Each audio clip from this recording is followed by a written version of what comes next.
Documento 159. A campanha na Decápolis. Quando Jesus e os 12 chegaram ao parque de Magadã, encontraram um grupo de quase 100 evangelistas e discípulos aguardando por eles, incluindo o corpo de mulheres. E eles dispuseram-se imediatamente, ficando prontos para começar a campanha de ensinamento e de pregação pelas cidades da Decápolis. Nessa quinta-feira, 18 de agosto, pela manhã, o mestre reuniu os seus seguidores e ordenou que cada um dos apóstolos associar-se-ia a um dos 12 evangelistas, e que, junto ainda com outros evangelistas, deveriam sair em 12 grupos para trabalhar nas cidades e aldeias da Decápolis. Ele ordenou ao corpo de mulheres e aos discípulos restantes que permanecessem com ele. Jesus destinou 4 semanas a essa viagem, instruindo os seus seguidores para que retornassem a Magadã não depois de sexta-feira, 16 de setembro. Prometeu visitá-los frequentemente durante esse tempo. Durante esse mês, os 12 grupos trabalharam em Gerasa, Gamala, Ipos, Zafon, Gadara, Abila, Edrei, Filadélfia, Esbom, Dium, Citópolis e muitas outras cidades. Durante essa viagem não aconteceu nenhum milagre de cura, nem outros eventos extraordinários. 1. O sermão sobre o perdão. Certa noite, em Ipos, Jesus ensinou sobre o perdão. Em resposta a uma pergunta de um discípulo, disse o mestre: Se um homem de bom coração tem 100 ovelhas, e uma delas desvia-se, não deixa de imediato as 99 e sai em busca daquela que se desviou? E se for um bom pastor, não permanecerá em busca da ovelha perdida até encontrá-la? E assim, quando o pastor houver encontrado a sua ovelha perdida, ele a colocará nos ombros e, rejubilante, chamará os seus amigos e vizinhos para rejubilarem-se comigo, pois eu encontrei minha ovelha que estava perdida. Eu declaro que há mais alegria no céu por causa de um pecador que se arrepende do que por de 99 pessoas corretas que não necessitam de arrependimento. E ainda assim, não é da vontade do meu Pai no céu que nenhuma dessas pequeninas ovelhas se perca e muito menos que pereça.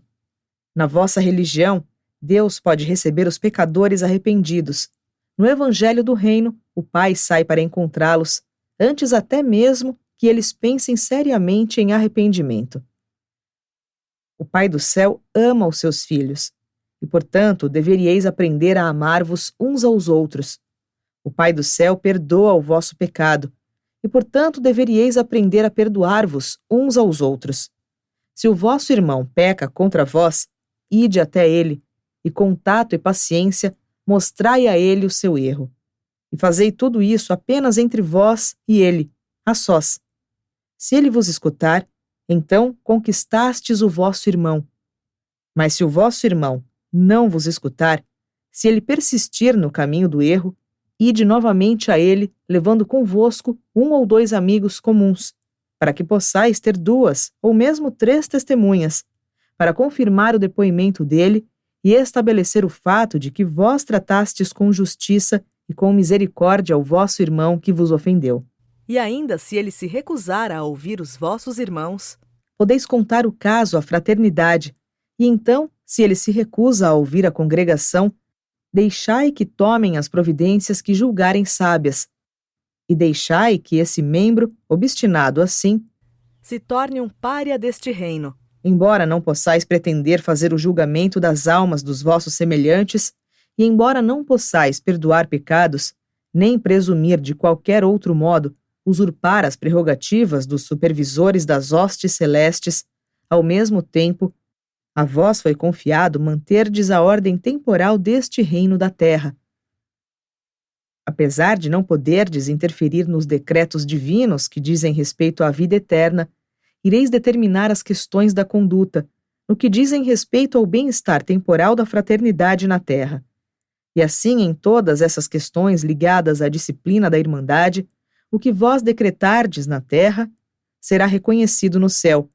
Embora não possais determinar o destino eterno do indivíduo, podeis legislar a respeito da conduta do grupo, pois naquilo em que 2 ou 3 de vós concordardes, a respeito de qualquer dessas coisas, e perguntardes a mim, assim será feito para vós, se o vosso pedido não for incompatível com a vontade do meu Pai no céu.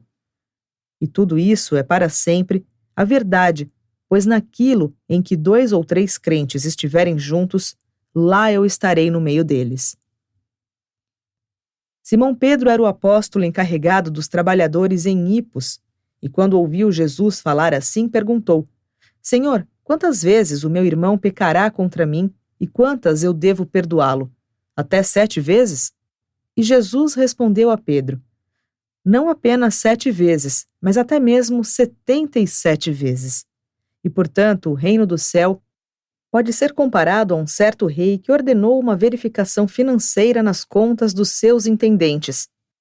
E quando começaram a fazer esse exame das contas, foi trazido diante dele um dos seus principais servidores, que confessava dever 10.000 talentos ao seu rei. Ora, esse oficial da corte do rei, havendo passado por tempos difíceis, argumentou que não possuía com que pagar a sua obrigação. Assim, o rei ordenou que sua propriedade fosse confiscada e que os seus filhos fossem vendidos para pagar o seu débito. Quando esse servidor ouviu a dura sentença, caiu com o rosto no chão, diante do rei, implorando-lhe que tivesse misericórdia e lhe concedesse mais tempo, dizendo: Senhor, tenha um pouco mais de paciência comigo, e eu te pagarei tudo. E quando o rei olhou para esse servidor negligente e para sua família, ficou comovido de compaixão e ordenou que fosse liberado e que a sua dívida fosse totalmente perdoada. E esse importante servidor, tendo assim recebido a misericórdia e o perdão das mãos do rei, retornou aos seus afazeres. Depois disso, encontrando um dos seus subordinados que lhe devia a mera quantia de 100 denários, aproximou-se dele e, pegando-o pela garganta, disse: Paga tudo o que me deve. E então esse servidor caiu aos pés do seu dirigente e, implorando-lhe, disse: Tem só um pouco de paciência comigo, e em breve poderei pagar-te. Mas o servidor dirigente não demonstrou misericórdia para com o seu companheiro servidor, e, ao contrário, mandou-o para a prisão, até que pagasse o seu débito. Quando os companheiros servidores viram o que havia acontecido, ficaram tão aflitos que foram contar tudo ao senhor e mestre, o rei. Quando o rei ouviu sobre o que o servidor dirigente fizera, chamou esse homem ingrato e implacável diante de si e disse: Tu és um servidor maldoso e indigno. Quando buscastes a compaixão, eu te perdoei graciosamente de toda a tua dívida. Por que tu não mostraste misericórdia também para com o teu companheiro servidor, do mesmo modo que mostrei misericórdia para contigo? E o rei ficou com tanta raiva que entregou o servidor ingrato aos soldados para que eles o prendessem até que ele pagasse tudo o que devia. E desse mesmo modo, o meu Pai Celeste mostrará a mais abundante misericórdia para com aqueles que graciosamente demonstrarem misericórdia para com os seus semelhantes. Como podeis vós vir a Deus, pedindo consideração pelas vossas faltas, se tendes o hábito de castigar os vossos irmãos por serem culpados dessas mesmas fragilidades humanas? Eu digo a todos vós, graciosamente recebestes as boas coisas do reino, e, portanto, gratuitamente deveis dá-las aos vossos companheiros na terra. Assim, Jesus ensinou sobre os perigos e ilustrou a injustiça que é fazer um julgamento pessoal do semelhante. A disciplina deve ser mantida, a justiça deve ser administrada, mas em todas essas questões, a sabedoria da fraternidade deve prevalecer. Jesus investiu o grupo com autoridade legislativa e judiciária, não o indivíduo. E mesmo esse investimento de autoridade no grupo não deve ser exercido com autoridade pessoal. Há sempre o perigo de que o veredito dado por um indivíduo possa ser deformado pelo preconceito ou distorcido pela paixão. O julgamento grupal é mais apropriado para remover tais perigos e eliminar as injustiças da propensão pessoal. Jesus buscou sempre minimizar os elementos de injustiça, de retaliação e de vingança. O uso da expressão 77 como uma ilustração de misericórdia e clemência veio das Escrituras, em uma referência à exultação de Lameque, por causa da arma de metal do seu filho Tubal-Caim. Ao comparar esses instrumentos superiores com o dos seus inimigos, exclamou: Se Caim, sem nenhuma arma na sua mão, foi vingado 7 vezes, eu serei agora 77 vezes vingado. 2. O estranho pregador. Jesus foi a Gamala para visitar João e aqueles que trabalhavam com ele naquela cidade. Nessa noite, depois da sessão de perguntas e respostas, João disse a Jesus: Mestre, ontem eu fui até Astarô para ver um homem que estava ensinando em teu nome e até mesmo clamando ser capaz de expulsar demônios.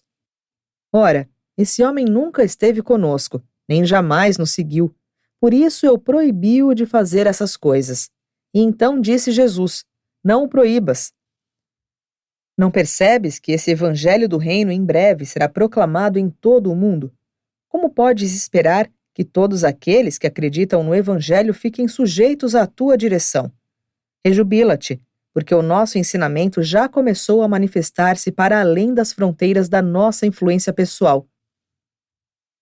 Acaso tu não vês, João, que aqueles que professam fazer grandes trabalhos em meu nome acabarão finalmente dando suporte à nossa causa? Eles certamente não se apressarão em me maldizer.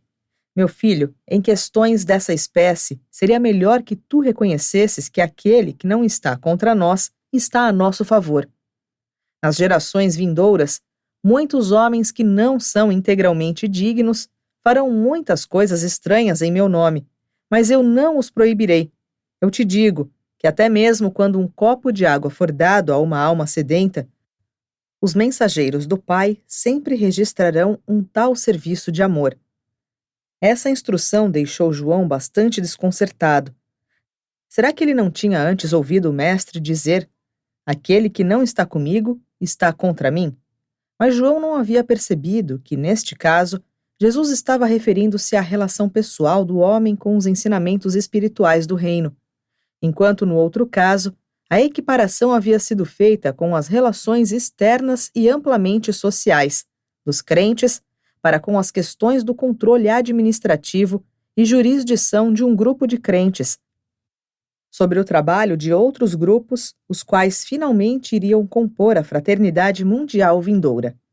Contudo, muitas vezes, João relatou essa experiência por ocasião dos seus trabalhos subsequentes em benefício do reino.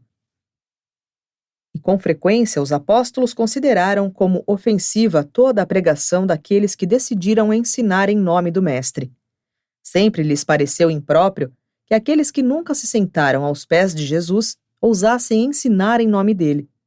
Esse homem, a quem João proibiu de ensinar e trabalhar em nome de Jesus, não deu atenção maior à proibição do apóstolo.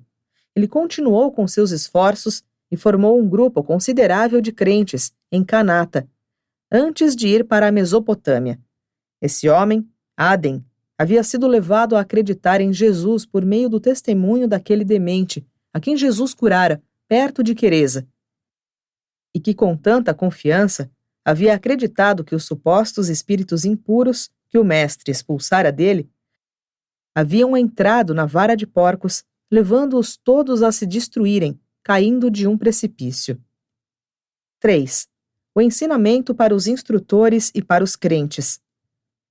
Em Edrei, onde Tomé e os seus condiscípulos trabalhavam, Jesus passou um dia e uma noite, e no curso da discussão à noite, deu expressão aos princípios que deviam guiar aqueles que pregam a verdade e que deveriam dar esse estímulo a todos que ensinam o Evangelho do Reino. Resumido e reformulado, em uma linguagem moderna, eis o que Jesus ensinou. Sempre respeitar a personalidade do homem. Uma causa justa não deveria jamais ser promovida pela força. As vitórias espirituais apenas podem ser ganhas pelo poder espiritual.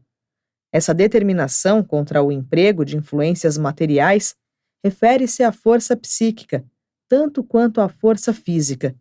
Os argumentos esmagadores e a superioridade mental não devem ser empregados para coagir os homens e as mulheres a abraçar o reino.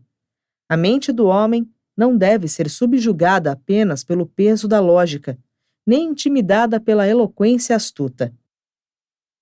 Ainda que a emoção, como um fator para as decisões humanas, não possa ser totalmente eliminada, não deveria ser feito um apelo direto a ela, nos ensinamentos dados àqueles que gostariam de avançar na causa do reino. Fazei os vossos apelos diretamente ao Espírito Divino que reside no interior das mentes dos homens. Não façais apelos ao medo, à piedade, nem a meros sentimentos. Ao fazer apelos aos homens, sede equânimes, exercei o autocontrole, demonstreis uma reserva devida. Demonstrai um respeito oportuno pelas personalidades dos vossos discípulos. Lembrai-vos de que eu disse: Vede, eu estou à porta e bato, e se alguém abri-la, eu entrarei. Ao trazer os homens para o reino, não diminuais, nem destruais o seu autorrespeito. Conquanto um excesso de autorrespeito possa destruir a humildade adequada e acabar com o orgulho, a presunção e a arrogância, muitas vezes a perda do autorrespeito leva à paralisação da vontade. O propósito deste evangelho é restaurar o autorrespeito para aqueles que o hajam perdido e restringi-lo para aqueles que o mantêm. Não cometais o engano de condenar apenas os erros nas vidas dos vossos alunos. Lembrai-vos também de dar um reconhecimento generoso a coisas mais dignas de louvor nas suas vidas. Não esqueçais de que nada impedirá que eu busque restaurar o autorrespeito daqueles que o perderam e que realmente desejam reconquistá-lo. Tomai cuidado para que não firais o autorrespeito das almas tímidas e temerosas. Não vos permitais ser sarcásticos às custas dos meus irmãos de mente simples. Não sejais cínicos com os meus filhos temerosos. A preguiça é destrutiva para o autorrespeito. Portanto, aconselhai os vossos irmãos a manterem-se sempre ocupados com as tarefas que escolheram, e não poupeis esforços para assegurar trabalho àqueles que se encontram sem emprego. Que vós não sejais culpados pelo uso de táticas indignas, tais como tentar amedrontar os homens e as mulheres para que entrem no reino. Um pai que ama não amedronta os seus filhos para que sejam obedientes às suas exigências justas. Os filhos do reino acabarão por compreender que os sentimentos fortes de emoção não são equivalentes à condução do Espírito Divino. Ficar fortemente impressionado e levado a fazer alguma coisa ou a ir a um certo lugar não significa necessariamente que tal impulso seja proveniente de um guiamento do Espírito residente. Preveni a todos os crentes a respeito do nível de conflito que deve ser enfrentado por todos aqueles que passam da vida, como é vivida na carne, para a vida mais elevada, como é vivida no Espírito. Para aqueles que vivem inteiramente dentro de qualquer dos reinos, há um pequeno conflito ou confusão, mas todos estão fadados a experimentar uma incerteza, maior ou menor, durante os tempos de transição entre os dois níveis de vida. Vós não podeis escapar das vossas responsabilidades, nem evitar as obrigações do reino, ao entrardes nele, mas lembrai-vos, o jugo do Evangelho é fácil de levar e o fardo da verdade é leve. O mundo está cheio de almas famintas, que mesmo estando em presença do pão da vida, passam fome. Homens morrem à procura do próprio Deus que vive dentro deles. Homens buscam os tesouros do reino, com os corações cheios de anseios e os pés cansados. E os tesouros estão todos dentro do alcance imediato da fé viva. A fé é para a religião o que as velas são para um barco, um acréscimo na força, não uma carga a mais na vida. Só há uma luta para aqueles que entram no reino, e esta é a boa batalha da fé. O crente tem apenas uma batalha, e esta é contra a dúvida, a descrença.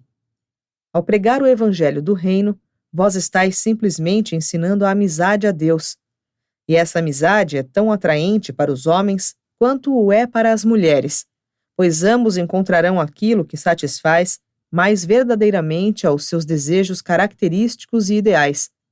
Dizei aos meus filhos que eu sou, não apenas terno para com os seus sentimentos e paciente com as suas fraquezas, mas que sou também sem piedade com o pecado e intolerante com a iniquidade. Sou de fato manso e humilde na presença do meu Pai, mas me torno implacável e inexorável na mesma medida quando há erro deliberado e rebelião pecaminosa contra a vontade do meu Pai no céu. Não ireis nunca descrever o vosso Mestre como um homem de pesares. As gerações futuras conhecerão também o resplendor do nosso júbilo, a alegria da nossa boa vontade e a inspiração do nosso bom humor. Proclamamos uma mensagem de boas novas, que é contagiante pelo seu poder de transformação. A nossa religião está pulsando, com nova vida e novos significados. Aqueles que aceitam esse ensinamento ficam repletos de júbilo, e nos seus corações são levados a rejubilarem-se ainda mais. Uma felicidade crescente é a experiência contínua para todos aqueles que estão seguros a respeito de Deus. Ensinai todos os crentes a evitar que se apoiem nos esteios inseguros da falsa caridade. Vós não podeis desenvolver um caráter forte a partir da indulgência na autopiedade. Esforçai-vos honestamente para evitar a influência enganosa da mera irmanação na miséria. Estendei a vossa compaixão aos valentes e aos corajosos, ao mesmo tempo evitando dedicar um excesso de piedade àquelas almas covardes que apenas frouxamente se postam diante das provações da vida. Não ofereçais consolo àqueles que caem diante dos próprios problemas sem uma luta. Não dediqueis a vossa compaixão aos vossos semelhantes apenas para que, em retribuição, eles possam simpatizar convosco.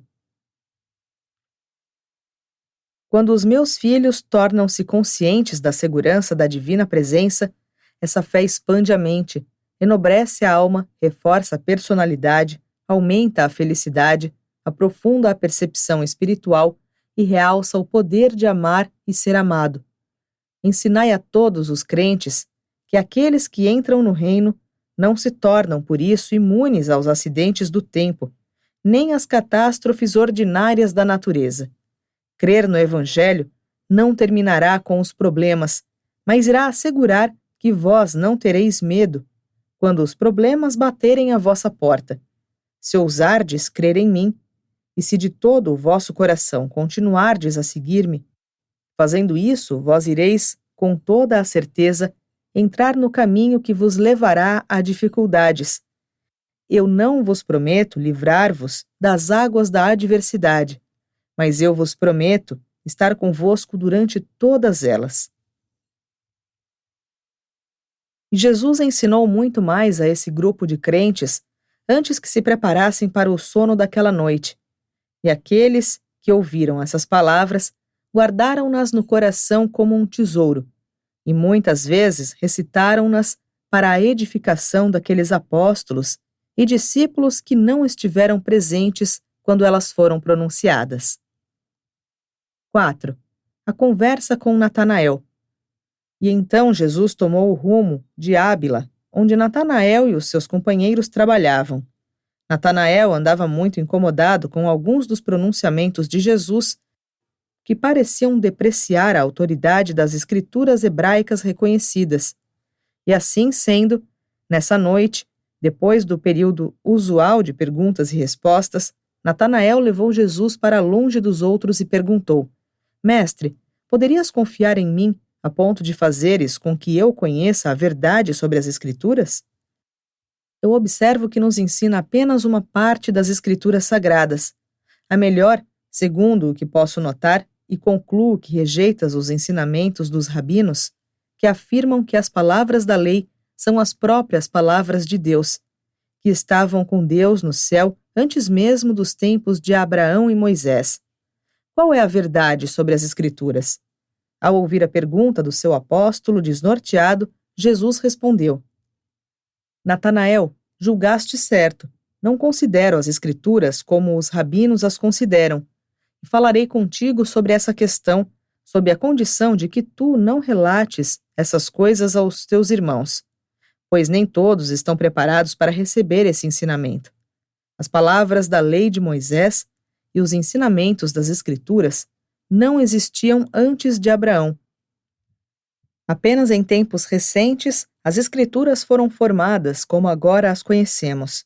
Embora contenham o melhor dos pensamentos mais elevados e das aspirações do povo judeu, elas também contêm muita coisa que está longe de representar o caráter e os ensinamentos do Pai no céu.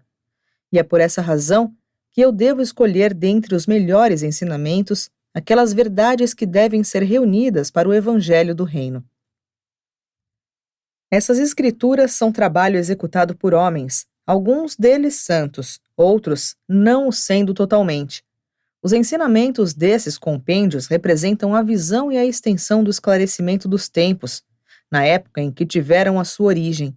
Com revelação da verdade, os últimos são mais confiáveis do que os primeiros. As escrituras são errôneas e de todo humanas, pela sua origem, mas não vos enganeis. Elas constituem a melhor coleção de sabedoria religiosa e verdade espiritual a ser encontrada em todo o mundo neste momento. Conquanto muitos desses livros não hajam sido escritos pelas pessoas cujos nomes constam neles, de modo algum isso pesa em detrimento do valor das verdades que contém. Se a história de Jonas não for um fato, mesmo se Jonas não tiver vivido nunca, ainda assim a profunda verdade da narrativa, o amor de Deus por Nínive e os chamados pagãos, não seria menos preciosa aos olhos de todos aqueles que amam os seus semelhantes. As Escrituras são sagradas por apresentarem os pensamentos e atos de homens que estavam em busca de Deus e que, por meio desses escritos, deixaram registrados seus conceitos mais elevados de retidão, verdade e santidade. As Escrituras contêm muito que é verdade. Entretanto, à luz dos vossos ensinamentos atuais, podeis entender que esses escritos contêm também bastante coisa que apenas de um modo falso representa o Pai do céu, o Deus de amor que eu vim revelar a todos os mundos. Natanael, nunca te permita sequer por um momento acreditar nos registros daquelas escrituras que dizem que o Deus do amor comandou teus antepassados que prosseguissem na batalha até matar todos os inimigos, homens, mulheres e crianças. Alguns registros são palavras vindas de homens, e homens não muito santos. Esses, pois, não são a palavra de Deus. As Escrituras refletem sempre, e sempre refletirão o status intelectual, moral e espiritual daqueles que as criaram. Acaso não percebeste que os conceitos de Yahvé crescem em beleza e glória à medida que os profetas fazem os seus registros de Samuel a Isaías? E tu deverias lembrar-te de que as Escrituras são destinadas à instrução religiosa e ao guiamento espiritual. Elas não são uma obra, nem de historiadores, nem de filósofos. A coisa mais deplorável não é meramente a ideia errônea da perfeição absoluta dos registros das Escrituras e da infalibilidade dos seus ensinamentos, mas a interpretação confusa e errada que os escribas e os fariseus em Jerusalém, escravizados à tradição, fazem desses escritos sagrados, pode ser mais deplorável. E agora eles irão empregar a doutrina de que as Escrituras são tão inspiradas quanto as interpretações falaciosas que fazem delas, no seu esforço determinado para resistir a esses novos ensinamentos do Evangelho do Reino. Natanael, nunca esqueças, o Pai não limita a revelação da verdade a nenhuma geração nem a nenhum povo. Muitos buscadores honestos da verdade têm sido e continuarão a ser confundidos e desalentados por essas doutrinas da perfeição das Escrituras. A autoridade da verdade é o próprio Espírito que reside nas suas manifestações vivas. Não é a palavra morta de homens menos iluminados e supostamente inspirados de uma outra geração. E ainda que esses homens santos de outrora tivessem vivido vidas inspiradas e preenchidas pelo Espírito, isso não quer dizer que as palavras deles sejam, do mesmo modo, espiritualmente inspiradas. Hoje deixamos de fazer o registro dos ensinamentos do nosso Evangelho do Reino, para que, quando eu tiver partido, não vos torneis rapidamente divididos em vários grupos de defensores da verdade, em função das diversidades das vossas interpretações dos meus ensinamentos. Para essa geração, É melhor que essas verdades sejam vividas, evitando fazer o registro delas por escrito. Marca bem estas palavras, Natanael. Nada que a natureza humana houver tocado pode ser considerado infalível. Por meio da mente do homem, a verdade divina de fato pode resplandecer, mas sempre com uma pureza relativa e com uma divindade parcial. A criatura pode almejar a infalibilidade, no entanto, apenas os criadores a possuem. O maior dos erros do que se ensina sobre as Escrituras, porém, é a doutrina de que são livros selados, em mistério e sabedoria, os quais apenas as mentes sábias da nação ousam interpretar. As revelações da verdade divina não são seladas, a não ser pela ignorância humana, pelo fanatismo e pela intolerância da mente estreita. A luz das Escrituras é obscurecida apenas pelo preconceito e obliterada apenas pela superstição. Um medo falso do sagrado impediu que a religião fosse salvaguardada pelo bom senso. O medo da autoridade dos escritos sagrados do passado impede efetivamente que as almas honestas de hoje aceitem a nova luz do Evangelho, a luz que os mesmos homens conhecedores de Deus de outra geração tão intensamente almejaram ver. E o aspecto mais triste de tudo é o fato de que alguns dos instrutores partidários da santidade desse tradicionalismo conhecem a verdade. Eles compreendem mais ou menos plenamente as limitações das Escrituras, mas eles são covardes morais e intelectualmente desonestos. Eles sabem da verdade a respeito das Sagradas Escrituras, mas preferem ocultar do povo esses fatos perturbadores, e assim desvirtuam e deturpam as Escrituras, fazendo delas um guia cheio de detalhes escravizadores da vida diária e uma autoridade sobre coisas não espirituais, em vez de apelar para os escritos sagrados como um depositário de sabedoria moral, de inspiração religiosa e de ensinamento espiritual, vindos dos homens conhecedores de Deus em outras gerações. Natanael estava esclarecido e chocado com o pronunciamento do mestre, e ponderou longamente sobre essa conversa nas profundezas da sua alma, mas nada falou a nenhum homem a respeito desse diálogo, não antes da ascensão de Jesus, e mesmo então ele temia contar toda a história da instrução do mestre. 5. A natureza positiva da religião de Jesus. Na Filadélfia, onde Tiago estava trabalhando, Jesus ensinou aos discípulos a natureza positiva do Evangelho do Reino. No decorrer das suas observações, quando ele insinuou que algumas partes da Escritura continham mais verdades do que outras, e preveniu aos seus ouvintes sobre alimentar as suas almas com o melhor do alimento espiritual, Tiago interrompeu o mestre perguntando: Mestre, tu serias tão bom a ponto de sugerir a nós como podemos escolher as melhores passagens das Escrituras para a nossa edificação pessoal? E Jesus respondeu: Sim, Tiago, ao leres as Escrituras, procura aqueles ensinamentos eternamente verdadeiros e divinamente belos, tais como: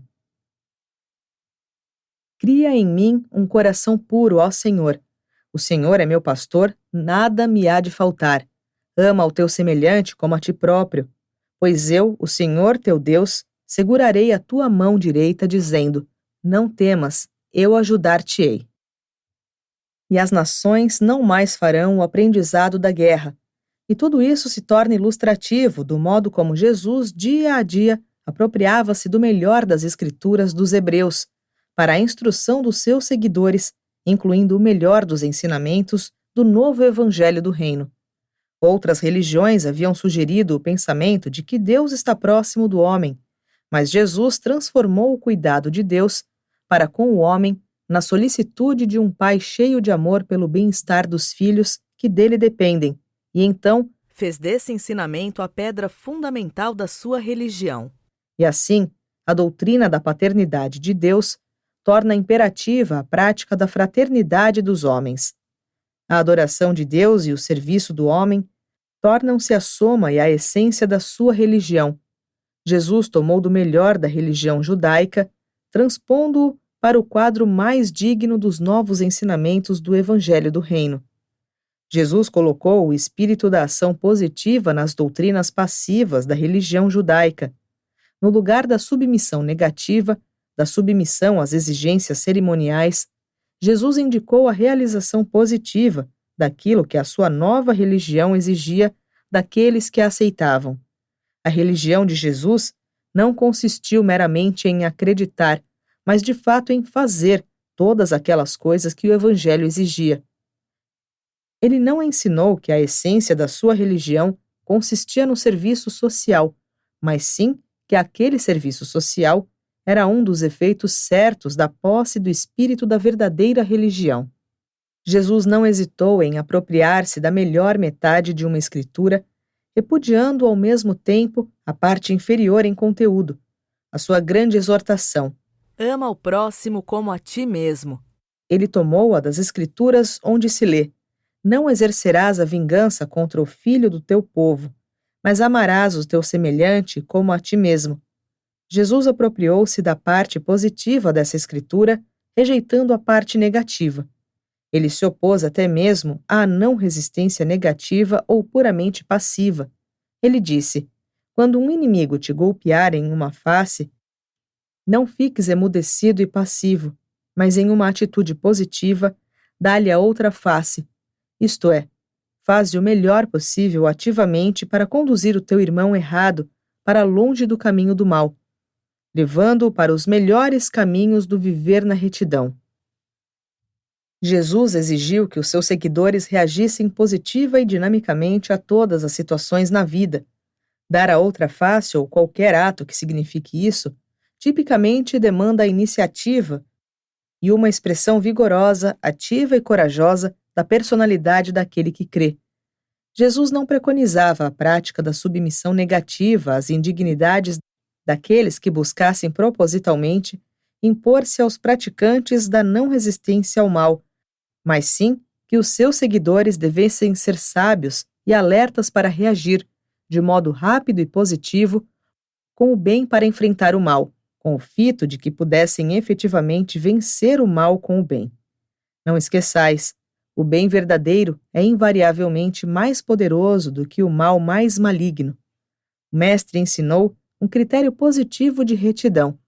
Quem desejar ser meu discípulo, que esqueça de si e assuma plenamente as suas responsabilidades diárias de seguir-me. E ele próprio dava o exemplo, pois ele manteve-se no seu caminho fazendo o bem. E esse aspecto do Evangelho ficou bem ilustrado nas suas parábolas, que mais tarde Jesus contou aos seus seguidores. Ele nunca exortou os seus seguidores a suportar pacientemente as suas obrigações, mas sim, com energia e entusiasmo, a viver na medida plena das suas responsabilidades humanas e dos privilégios divinos no reino de Deus.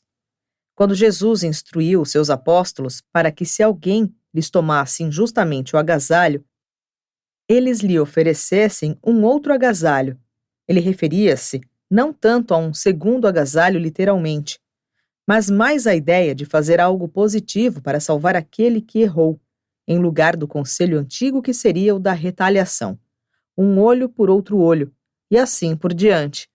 Jesus abominava a ideia tanto da retaliação quanto de tornar-se apenas um sofredor passivo ou uma vítima da injustiça. Nessa ocasião, ele ensinou-lhes os 3 caminhos de lutar e de resistir ao mal. 1. Retribuir o mal com o mal, o método positivo mais incorreto. 2. Sofrer o mal sem queixa e sem resistência, o método puramente negativo. 3. Retribuir o mal com o bem, de afirmar a vontade visando tornar-se o senhor da situação, de vencer o mal com o bem, o método positivo e reto. Um dos apóstolos perguntou certa vez: Mestre, o que eu deveria fazer se um estranho me forçasse a carregar a sua carga por 1 légua?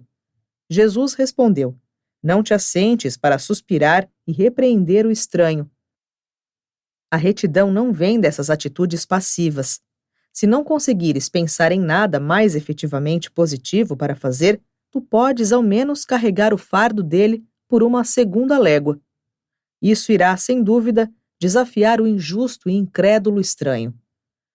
Os judeus haviam ouvido falar de um Deus que perdoaria aos pecadores arrependidos e e que tentaria esquecer os erros deles.